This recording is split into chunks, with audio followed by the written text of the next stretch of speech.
Hello, I'm pleased to be joined today by musician Leïla Six, and she's actually based in Europe. So thank you for joining us. And I'd love to hear, first of all, a little bit about your background and your bio and how you got into music. And then we can kind of delve into some other subjects related to nature and music.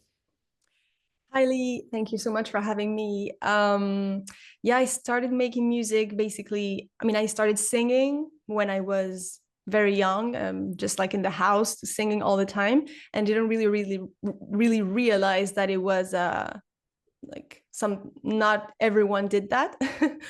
um, and I did try to write a few songs when I was in high school and then in university, and I hated what I wrote. So I just figured, okay, that's not I don't have that talent, I don't have that gift. And then a few years ago, after I went to therapy for the first time, my therapist had to stop working with me, to stop working, period, actually. And but she suggested that I spend some time without another therapist because she felt like I was ready to be on my own in the real world. And and I thought, okay, I'm gonna try. And I was looking for some kind of outlet, to replace the therapy. And I figured, okay, well, I sang. I guess I could try to use that. And that's really how I started writing. And for the first time, I guess after learning to express and to really identify my feelings in therapy, I was finally able to write things that actually felt interesting to me. So that's when I started making music, basically. How many years ago was that? That was in 2018. Okay. And this Yeah. is kind of a side topic, but you consider music itself therapy? I mean, I've heard many other people say that. My songwriting, definitely. Um, yeah, therapeutic for me at least. I'm not. I don't have Is it the more the pretension writing, to. the creative part, or the playing, the performing? Um, I would have said the writing, but actually both, because also like just the physical sensation of singing, also with the guitar, when you feel the vibrations of the guitar, I realize that it's also like very soothing. So yeah, both. Yeah, no, it's I'm not a musician, but I grew up studying music for a long time, played piano, took lessons for many years, and yeah, I think it's definitely therapeutic. Yeah, yeah, I'm sure I'm not as definitely. talented as you, but um, it just it gets in your soul and it brings things out, and yeah, there's just something about it. Obviously, it's one of the most ancient of all human traditions. You go back in the was it the Chauvet caves and these other places, and they'll find old flutes people were making, or other Mm, primitive man. And so obviously it's been around with us for a long, long time. It's too bad we can't hear some of that music. yeah. um I would be very curious to see what it sounds like. But Mm. in terms of nature, because you're bridging two worlds here, which we're going to discuss, how did nature become an important part of your life? And did you grow up with it? Was it something you had when you were young, or your parents? And I understand you mostly live, if not entirely, in an urban environment. So how did that influence come into your life? I think it's not so much nature um as as much of injustice. Like I've always been very sensitive to injustice when since I was a kid. And so I think I just respect the hell out of nature. And I've after learning so much about what's the situation of the ecological crisis, the my natural response is to try to defend it, not in terms of like it's a victim, but like try to speak speak up about what's happening. Because but it doesn't necessarily come from a passion for nature. I think it's just like it's the biggest cause of all. Like I can be passionate about any cause and I am. But this is the biggest one we have at hand. So yeah, that's just I think it comes more from my intolerance for injustice than a passion for nature as a as a subject. I don't know if it makes sense. Yes, it does. For me, there's a lot of problems, obviously, environmental challenges, but I think the number one thing is, which I think we forget about, used to hear this discussion a lot more, and this goes way beyond our subject matter today, but habitat loss and, Mm-hmm. how that's happening at just such an increasing rate. And of course, species loss goes with that, the sixth mass extinction. Uh, Mm-hmm. but I think the tragedy of that all is that we've gotten so far away from nature, and our connection to it, our roots, that we don't realize that, not only does it feed us like air and water, and obviously food, but it also feeds us our soul. It's Mm-hmm. groundedness of our being, in terms of as physical beings. Mm-hmm. Obviously, there's spiritual component as well, but I think we forget that, and it actually behooves us to spend more time in it. So I'm glad to hear you say that, because I think if people had a different view of nature, that then we would maybe treat it different, and our goals, our vision, what we do with our lives, our time would be maybe very different. So, yeah, since you do live in an urban environment, I'm just curious, how does it feed you now? I know you do some things. Is it going and sitting in a quiet garden, or how do you draw inspiration from nature in terms of actually interacting with it? I just really try to remember that I am nature. And Mm. actually, that's actually a big part of the message that I try to convey in my music and some of my songs, at least, more and more. Since the last few songs that I've been writing, I've been focusing on that more. But yeah, the fact that you don't need to go to the woods or to the ocean to see nature or to watch birds or insects or moss to connect with nature, you because you are nature. And I also wanted to mention that nature is a very Western and recent concept of something that exists like outside of the space and the civilization that we've created, something that's special and should be especially protected, unlike the rest of the world, which is occupied by us and our cities and our infrastructure, and that we don't need to protect because that's not nature. And I think that's a very wrong and narrow and recent view of nature. And so uh, living in a city to me is a very interesting exercise because it's a constant reminder, an invitation rather, to remember that I am nature. Because first of all, I'm still in nature, even though it doesn't look like what some Western thinkers came up with, like the idea that of nature that they offered us and that we just use now. This is nature. I'm in nature right now. Everything that exists, my body is no different from the body of a bird. My apartment is made of things that come from nature and they are still nature, even though they don't look like the wood doesn't look like it's directly on bark of on the bark of a tree, but it's still wood. And everything, even synthetic thing, things, they all come from natural elements, so they are everything's nature. And I think it's a very important thing to remember because um that that connection, even in an apartment in the city, um brings me to um brings me to nature everywhere. Like I can just look at my hand and I'm in or with nature. And this creates again that connection that we've lost and that we tend to think that we need to go far or to go live in the countryside to retrieve. And I don't, I'm sure it's easier, and obviously it's easier to have that connection when you're directly smelling the trees and everything. But it's, I do think it's an interesting and important exercise to just try to remember that we are nature, and to see nature in everything that's around us, in the people you love, and the everyone around you, everything around you.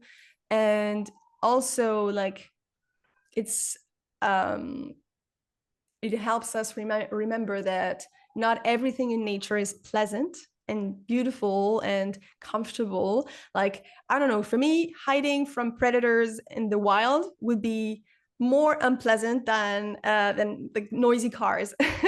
And I'm not saying that polluting cars are fine because they are nature. No, nature also has toxic and invasive things that need to be kept in check. So I'm not saying that everything goes because everything's nature. Not at all what I'm trying to say here. But yeah, just I'm just trying to suggest another way of looking at it, and not having Yeah, to chase the experiences in nature. You can just look at yourself, hear yourself, breathe, and this is nature. I like that. And I think that sometimes I tell my students this, everything in a way, because it does come from nature, everything that we made, we fabricate, it's all sacred in that sense. And we forget that sometimes. And I think dropping down into that is really important. I do think there is an issue or a question of scale, right? So, if you go live in the wilderness, you're going to get the full on effect of that. Mhm. That comes with hardships, like you're talking about.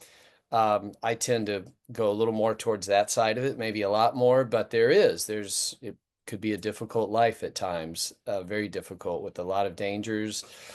There's a lot of toxins in nature itself, toxic Yeah. plants and poisonous insects, etc.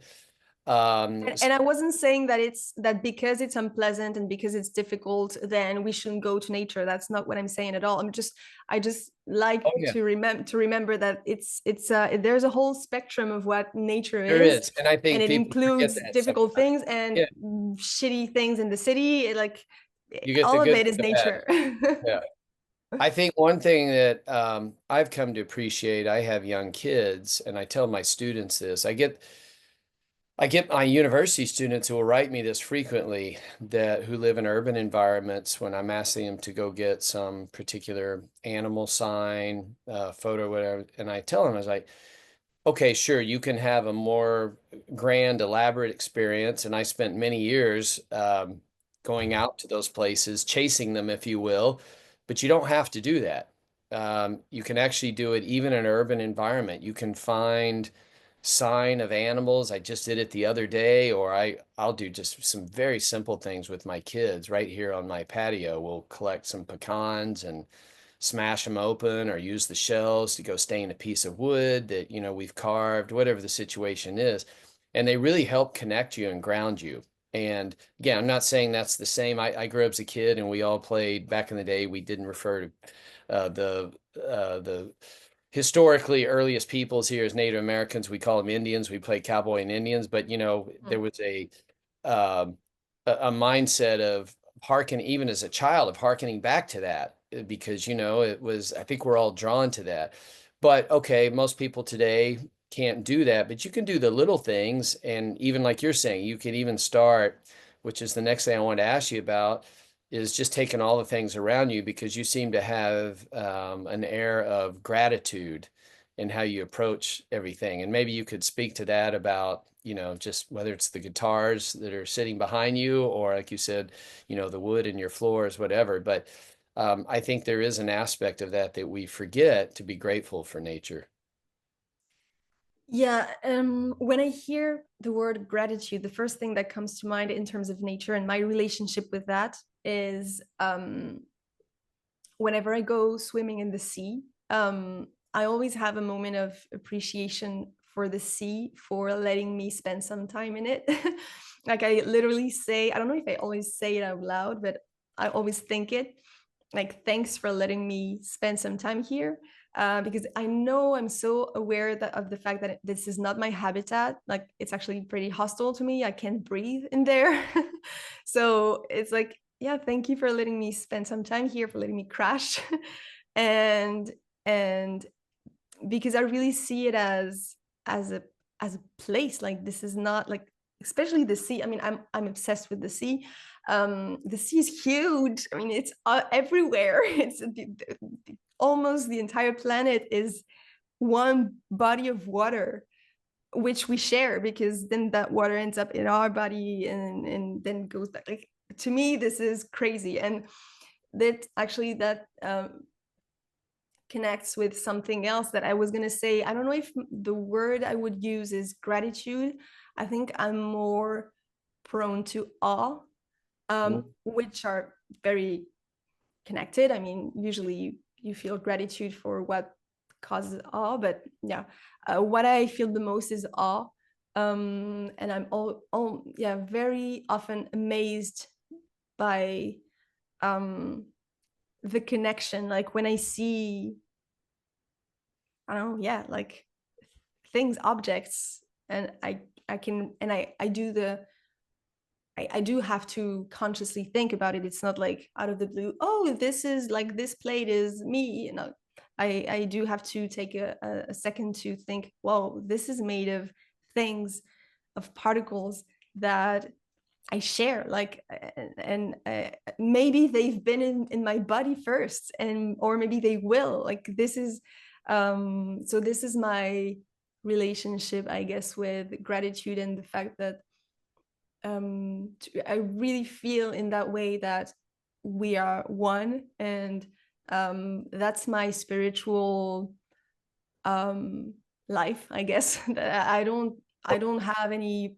specific beliefs about anything that I don't know, but I do feel a very strong connection to something bigger than me in that way. And I think it's more than I need. I don't need anything else to feel yeah, to feel that spiritual um, need fulfilled. Yeah, I like that you said awe, and I personally do believe there's a source and it comes from it, but I think we forget the awe. It's pretty incredible. One of the things about and why I teach the classes I do is because I had a friend years ago who told me, and we chat quite often now, mostly text, but I was going to these far-flung places and it was amazing. And he told me, he goes, you don't have to leave and go somewhere grand I mean, it's incredible right in front of you. And I did a podcast a couple of years ago with, I'm not going to mention the name, but someone who's very well known. And afterward, I heard him say something, and he said, the best outdoorsmen I ever know are the guys who can look in just 1 square meter of dirt and just be amazed by it, blown away Yeah. by it. And that really spoke to me because I wouldn't have been able to do that a long time ago, and now I do. And so when you start learning, at least a little bit, you don't have to learn a lot, but um, on just what's going on a small scale, then it's like oh my gosh, it's like it's just this incredible awe and appreciation, which ties into gratitude. And I love that. I love the fact that you can swim in the sea and feel that, that I can do this, even though there is air, of course, in the water, but it's not that we can take it in because we don't have Yeah. gills. And so I think that's an amazing way to approach it. And again, for me, that ties into the whole environmental ethic because it's very hard to love something. You can do it abstractly, but if you don't actually have a visceral sense of it, and a connection Absolutely. Yeah, yeah. spiritually, or maybe I reverse that. The more that you do, the more you want to save it, the more you want to help. So Mm.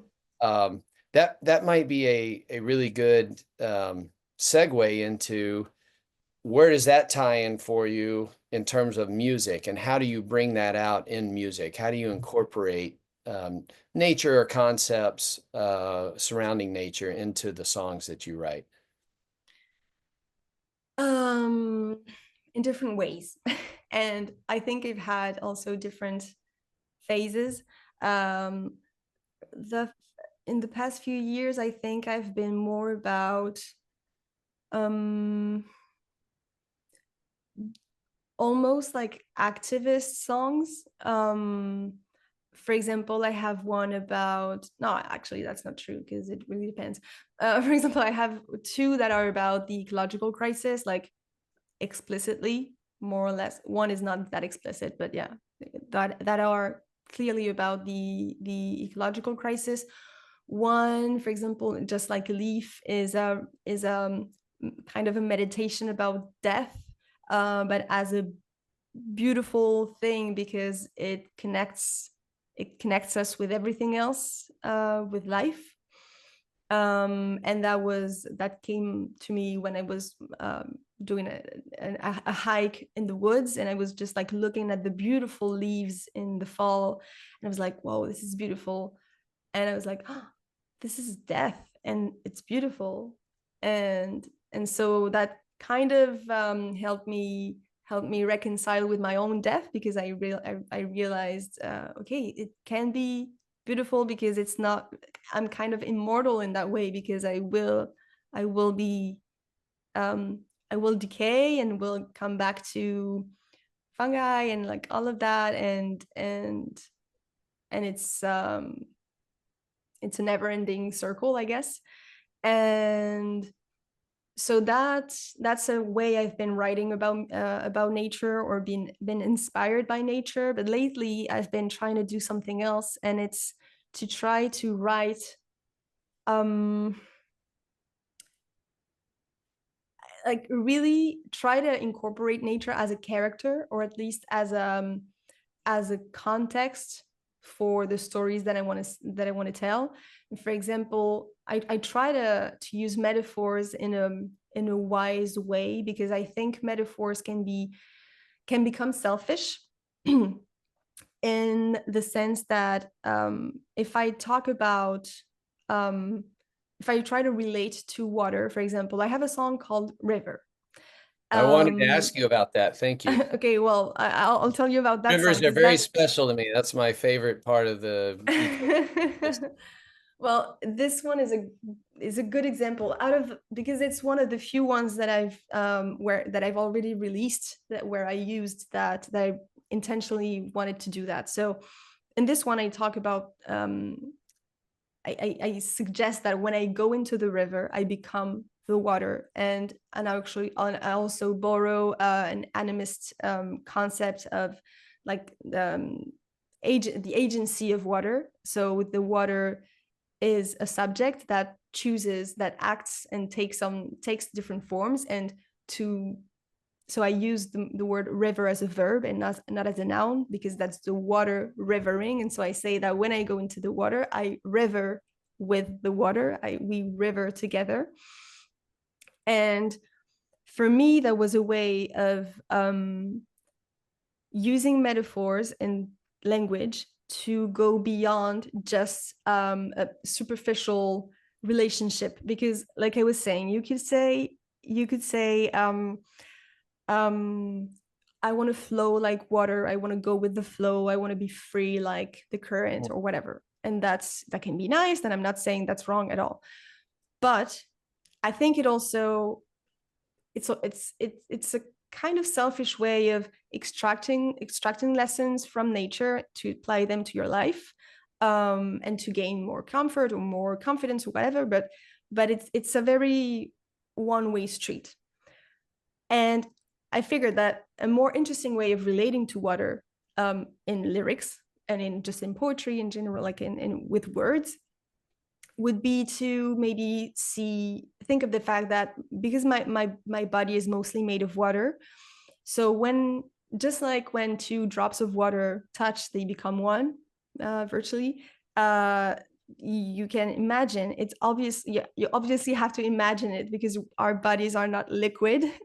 But you can imagine that, the body of your water, which is most of your body, as it touches the the river or the ocean, becomes one with it. And if you can imagine that, even if it's just a metaphor, what does that entail or imply for your own life, and for the collective? Maybe you realize that it doesn't make sense to contribute to industries that harm, the water cycle.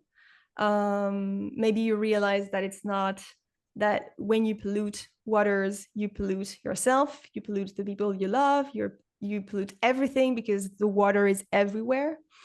And so, yeah, I think, you know, defending, protecting rivers and waters in general sounds like a very hippie thing to do, but it's actually central to our civilization and ecosystem because we need clean water. Like that's a non-negotiable.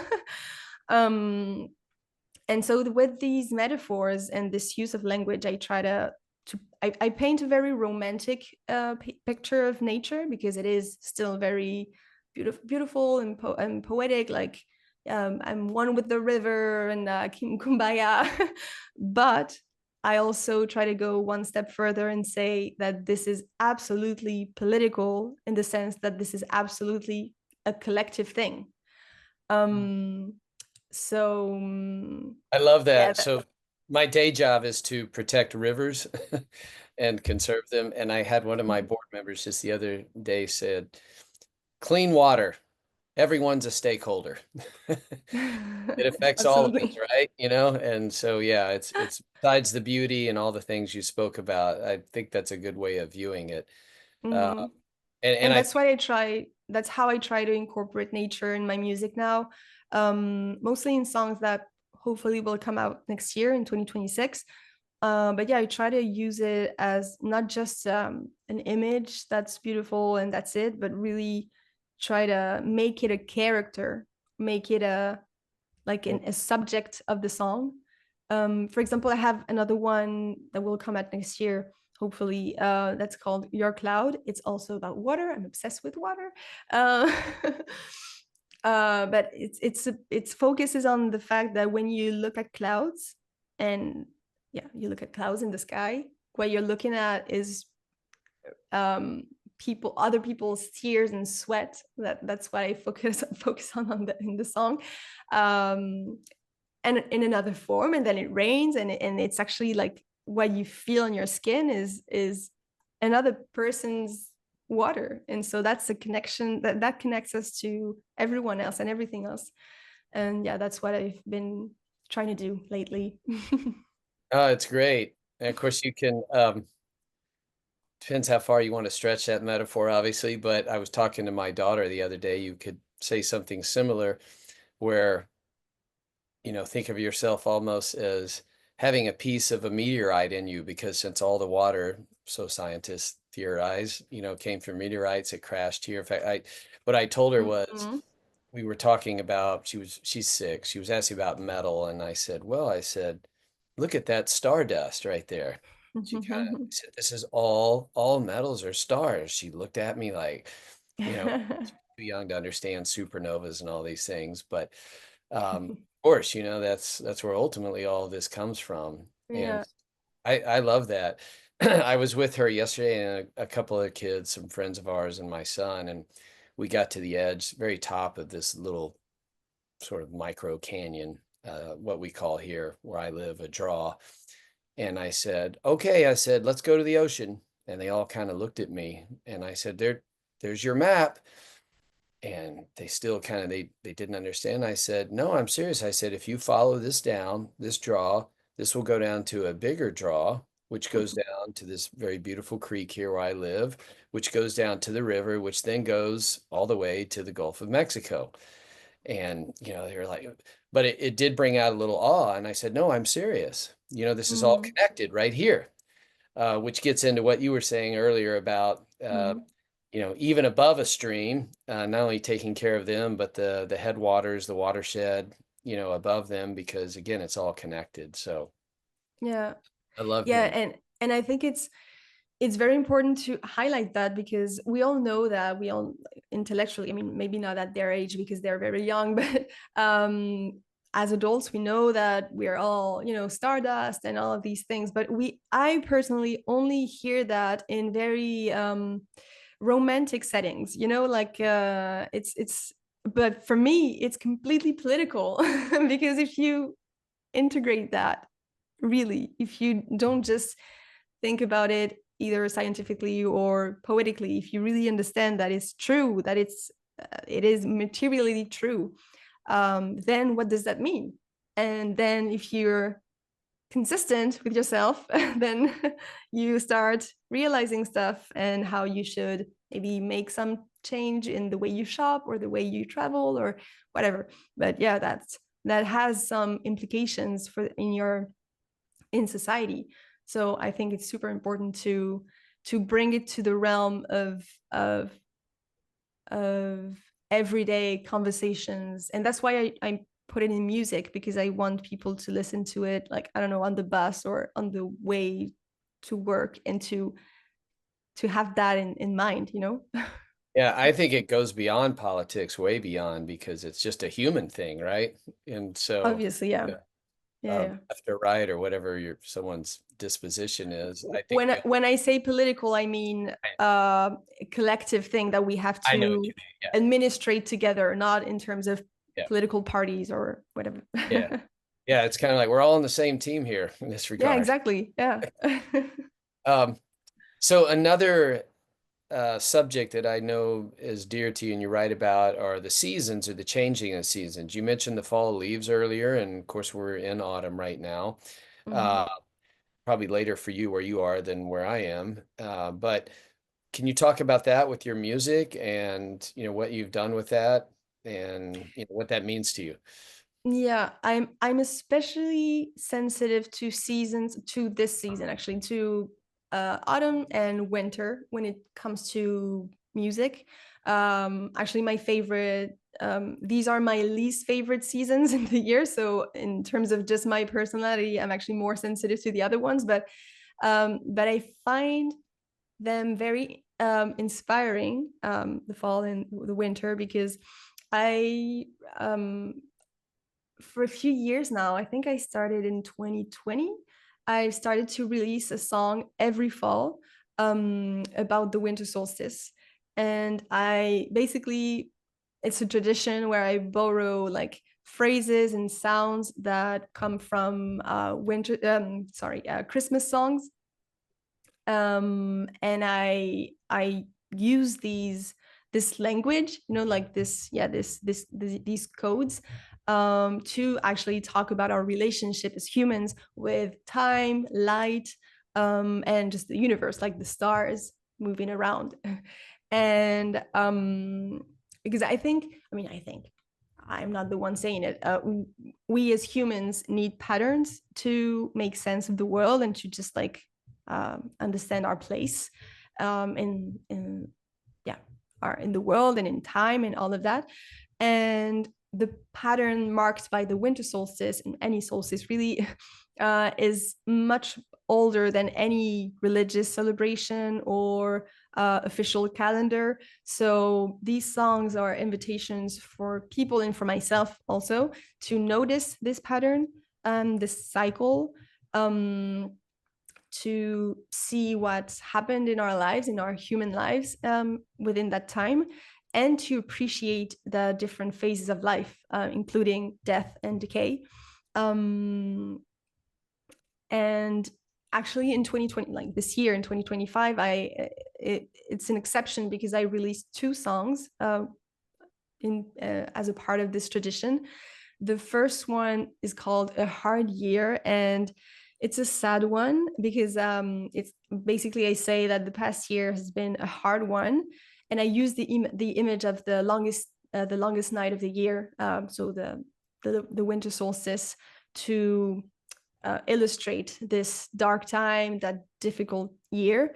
But knowing that more light is coming, that there's always the promise, like that the stars always promise a new beginning, a brand new start, which can only be a source of hope. Um, and so yeah, that for a better future. And the second one that I released is actually a musical adaptation of a poem that I love, which is called Clergy, by poet Jared K. Anderson. I don't know if you know him. I looked him up when you mentioned it. Yes. And so Yeah. basically And yeah. presents like decay and death as something spiritual, which I find wonderful. So yeah, I love this poem, and I turned it into a song with a collaborator I worked with.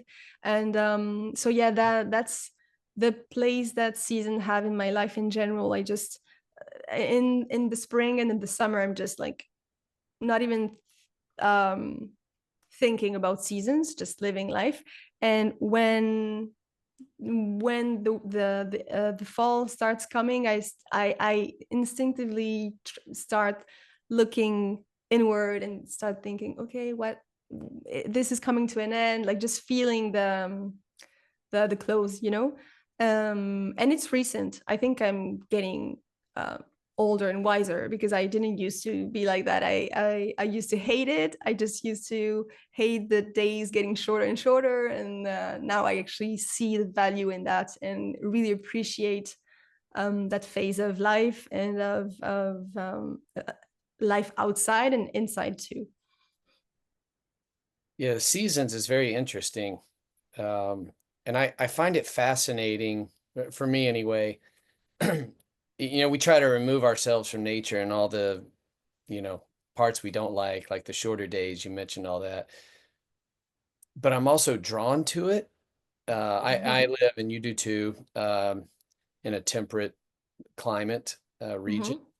Mhm. And of course, you like spring and summer because you live in Southern Europe. It's fantastic, right? Um, but I never get bored of seasons. The change. It's Mm. like it's a cycle, right? It's been going Yeah. on forever. And you talked about, the animism, very earliest, human kind of belief systems. But, early religions too, they knew the value of this. And no matter how many times I've been through it, I'm older, I actually appreciate it, I think, more now. I think like, oh, it's fall. Mhm. We've been through this before. It's like sometimes holidays I start to feel like that a little bit, but that's really just because the human stuff we put on it. Um, and especially here in the States, all the commercialization around things like Christmas. Right. It's Uh, heavy on that. right, yeah, I won't get into that, but the actual changing of the seasons and then the remembrances of them, it's just, I don't know, it's just always compelling. I just never get bored of it. And I think that it's in our DNA, obviously. And Mhm. it's amazing when people start, of course, even if you live in a warm climate, a friend of mine told me a number of years ago, he goes, the biggest change in Western society, at least in temperate regions, and particularly if you live in the southern part of it where it's warmer, he goes, was the invention of air conditioning. I'm like, air conditioning? And he said, yes. He goes, because, and I know in Europe that's not as prevalent, but Mm. he said, yes, because people used to always be outside during the warm season and interacting with their neighbors and socialization, whatever it was, sitting on their porch. It's too hot to be in the house. And once you had air conditioning, everybody just went inside. And I think, that's nice, obviously, when it's, especially like here, when it's 100 degrees or 38 in Celsius. But that kind of removed us, I think, even another step, removing us from nature. Mm. And, these little things matter so much. I was with a group of kids yesterday, and my own and a couple of friends, and one of these kids who's about 4 years old, normally he's really edgy when he's away from his mom because he's not used to it. But we just went out and did a bunch of nature stuff, and we used the season fall because there were acorns, and I was just showing him this and that, whatever. No problem. Just like 2 hours, didn't blink an eye, because then I think that's not because anything I did. It's just we're all drawn to that.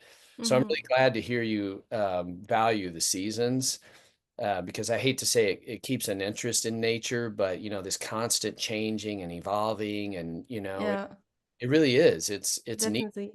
Yeah, Yeah. and it also, like, I think it matches us. It matches the what we're going through internally as well. Like, we need some time at some point to calm down, to um reflect, to pause. Like, this is necessary, and I think especially in our current system, which doesn't really make space for that, for taking a break from work, essentially. Um, at least having that outside invitation to take it down for a while, to just like slow down. I think it's very important, because otherwise we're just in a sort of constant spring or summer, like always trying to produce, always trying to make stuff and go forward, and that's not healthy, I think. Um, so yeah, I think it's also important That's to take that invitation to slow down, pause. I love some of the great nature authors, and there's all varieties of them, right? Different cultures, whatever. Um, but some of the American ones, and one guy, I don't know if you'd say he's a nature author, but yeah, John Steinbeck, who wrote Grapes of Wrath, but he has this really Mhm. amazing quote in there. It says, and this is a very American mindset, but it's like he said, Americans are always on the move, always trying to do something. It's the next thing, go here. And I think that, not saying that's all bad, obviously we have to move. Stagnant water is stagnant because it's not moving, Mhm. right? But at the same time, that constant pace wears people down. And so I'm glad to hear you say that. And in your own life, you mentioned earlier about, what people can do, but just on that level, can you speak to that in terms of what you've learned? And specifically, is that for you just picking up a guitar, or do you just go sit outside on your balcony, just to have a few minutes of downtime? What are some practices that you like to do to facilitate that? Uh, I don't know. I don't know if I have one specific thing. I'm a very lazy person and I love it. Like I love not doing anything. I'm almost always doing something. So it's not like um, I'm constantly lazy, but I really love and need to not do anything.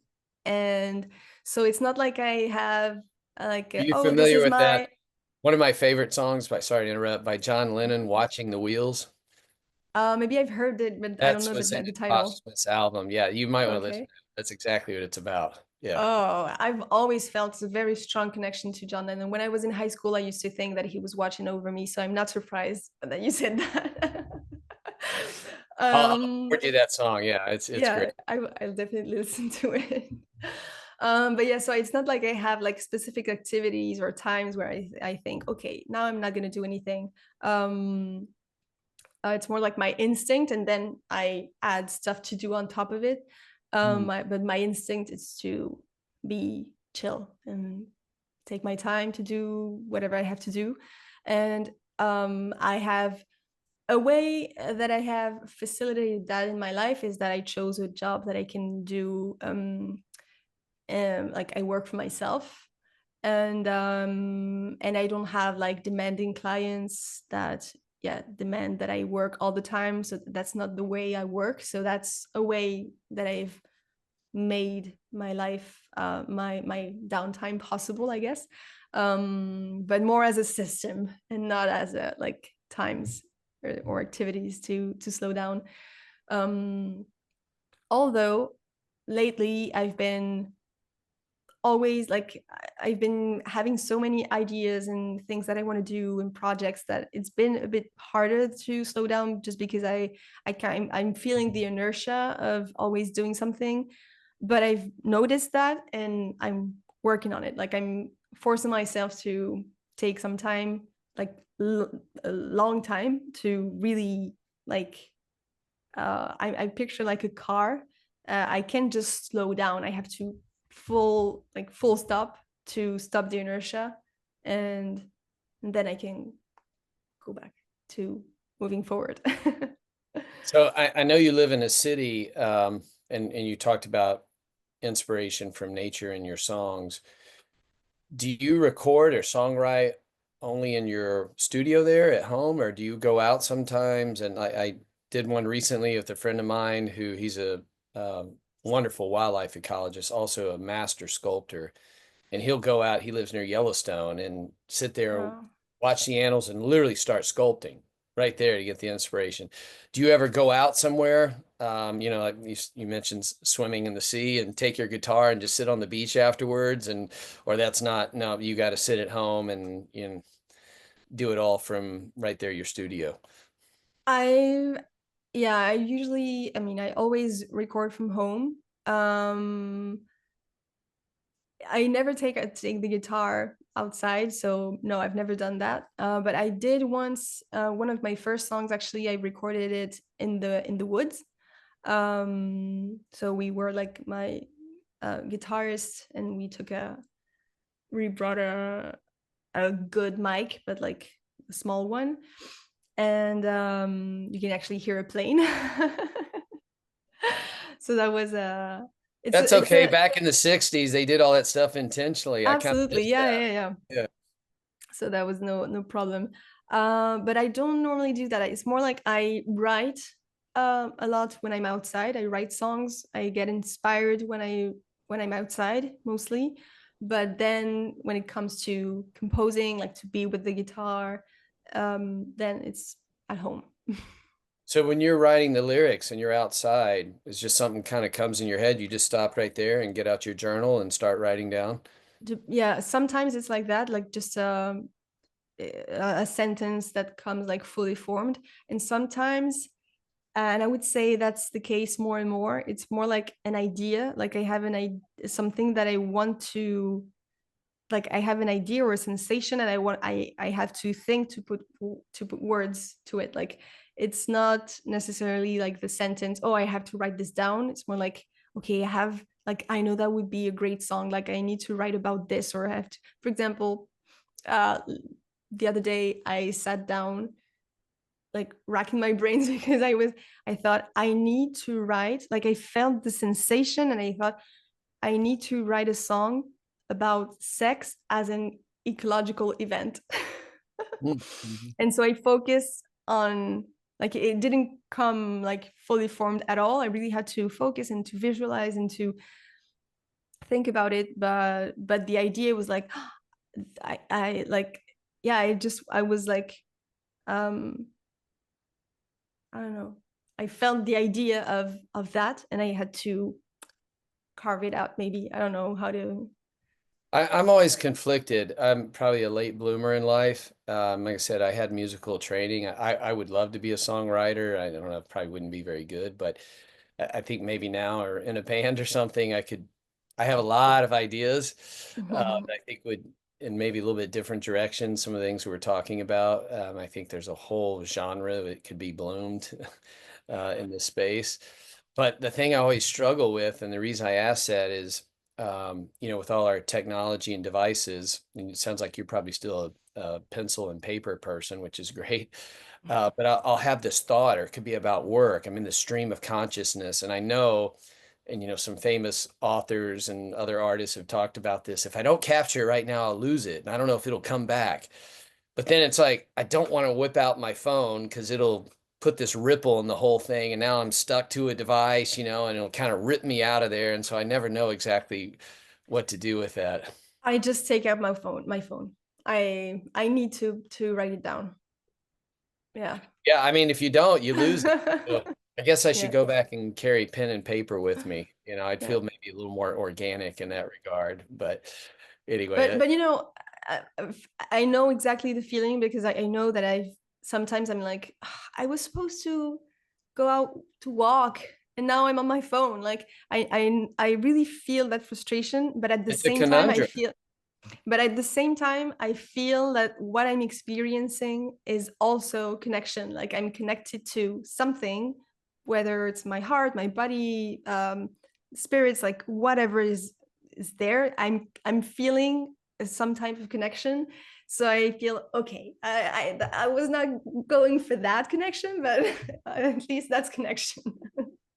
That's probably a more healthy way of looking at it. Yeah. Yeah, yeah, So, yeah. um, do you see in the music business, it's changed a lot over the last, I hate to call it business, but maybe industry, or just the trends, where things are going and or where you would like to see it go and popular music, and also what your own plans are for, sounds like you want to continue writing in this space about, I'm not saying only these types of subjects we're talking about, but where would you like to see things go, both in your own music and at large? Unfortunately, I'm not optimistic at all about the music industry. It seems like, I don't know. I don't I don't research any, like, yeah, I don't research the industry as a whole, but what I see about AI music, AI artists, like artists. Um, Spotify, just the way Spotify operates, um, like all of these things make me very pessimistic about the industry. And in general, the industry has never been appealing to me at all. That's why I don't. I mean, I wish I could have some like a lot of success in this in terms of like a lot of people listening to my music, but I'm not interested at all in being um, like a product or brand. That's not, I'm not into that at all.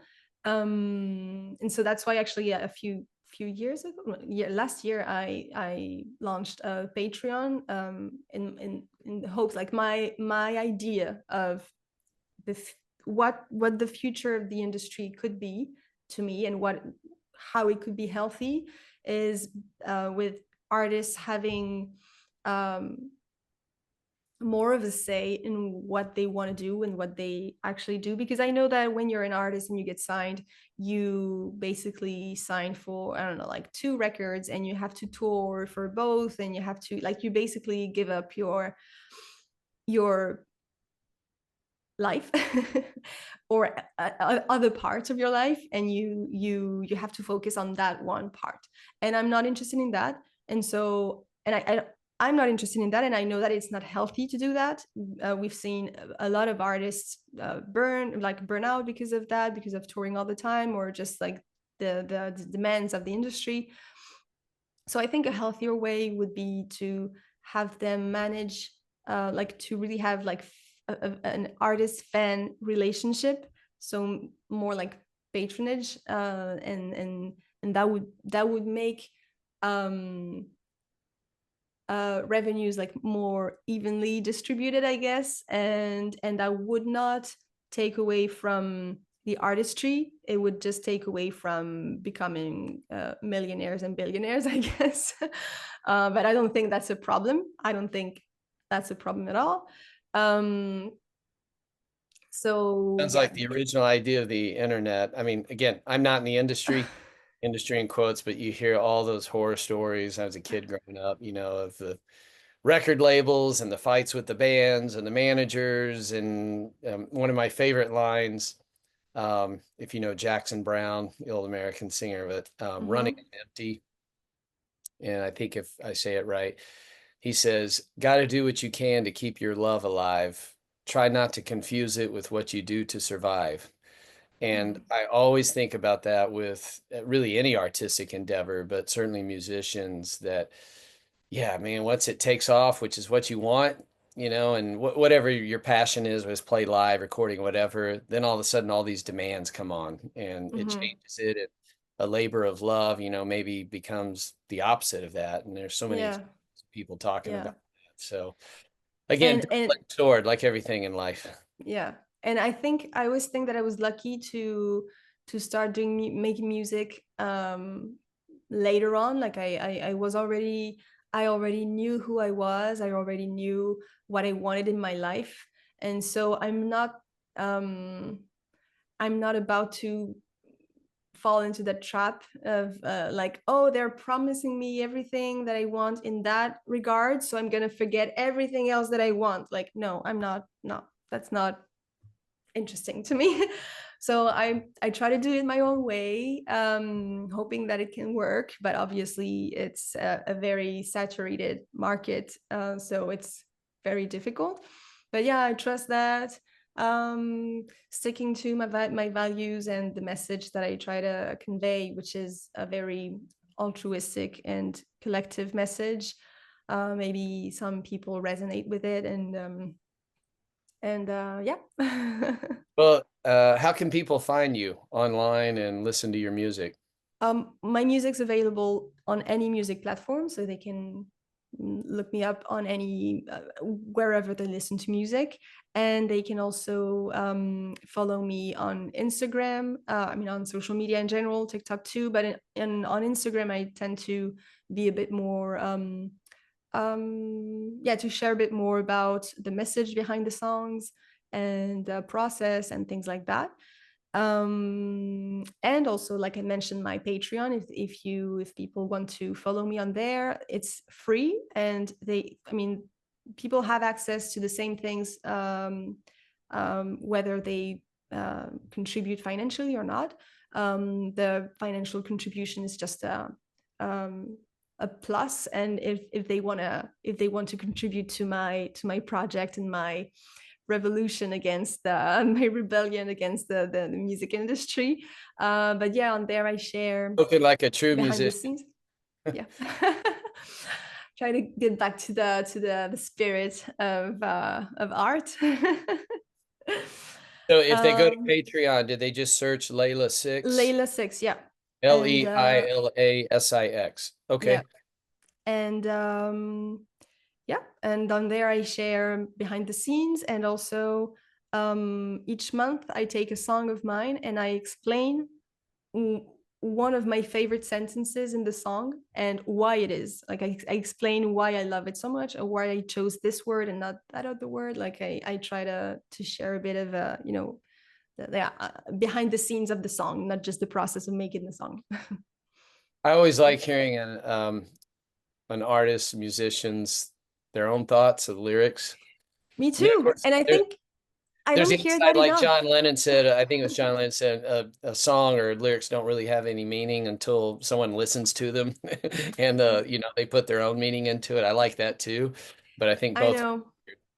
But you know what? I think and I agree, and I like that too. But I think because my songs are messages to the world, and not like I'm not writing about myself mostly. I mean, some songs are about me, but mostly I try to channel something that is universal, or at least very collective, and put it into a song.